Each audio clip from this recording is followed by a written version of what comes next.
Chapter 4, threatening to leave so that you get a pay rise. This is really, really dangerous territory, so you've got to be super, super careful.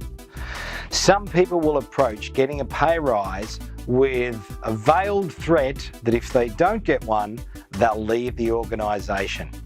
And you need to be extremely careful about using another job as leverage to get a pay rise. Your boss may call you on it. It's important to really have such a job offer if you're going to use this methodology of waiting to do it, because if you get rebuffed, you better be ready to walk that plank. Plus, here's another thing, don't make idle threats. I have actually had a lot of candidates who I've interviewed and they've turned around and they said, well, I wanted improved conditions, and I, kind of said, well, if you're not going to do this, then, I might have to slack off and I might have to do all this kind of stuff. And then lo and behold, they started getting warnings. And then lo and behold, they got terminated. Now, they blamed their boss for that, but really they started it. And then, when it didn't work out their way, they didn't really take it very well and they ended up getting terminated. So don't make idle threats.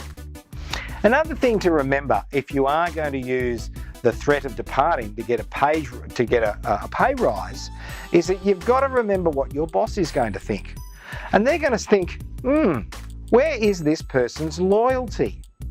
No matter what the company says when making a counter-offer, right, they're going to know that you've demonstrated a lack of loyalty, and for whatever reason, you're going to lose your status as a team player and your place in what could be the inner circle, because you weren't loyal. You went and looked elsewhere so that you could get more money. It's an insult.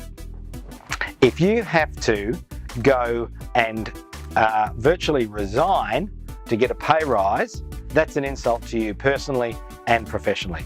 So you should never have to do it. It's kind of like selling your soul. You will always know that you're there because you were bought. You stuck your hand out for the dirty coin with a threat that was accompanied by it, and you took it. You've sold your soul. Good feeling to have? Is this something you'd like to have? Not sure. The other thing to take into account is that you should really consider that there goes your future. Because you have taken a counteroffer, you won't be seen as the company guy or the company girl, and you will most likely be overlooked for any future promotions because of that. They will always remember it. If you do take a counteroffer by threatening, get a pay rise by threatening to leave, you will most likely found that you go into Groundhog Day. And that basically means that the things you didn't like or the things that you complained about will remain there, and you'll have to go back to them every day, every day, every day. Why?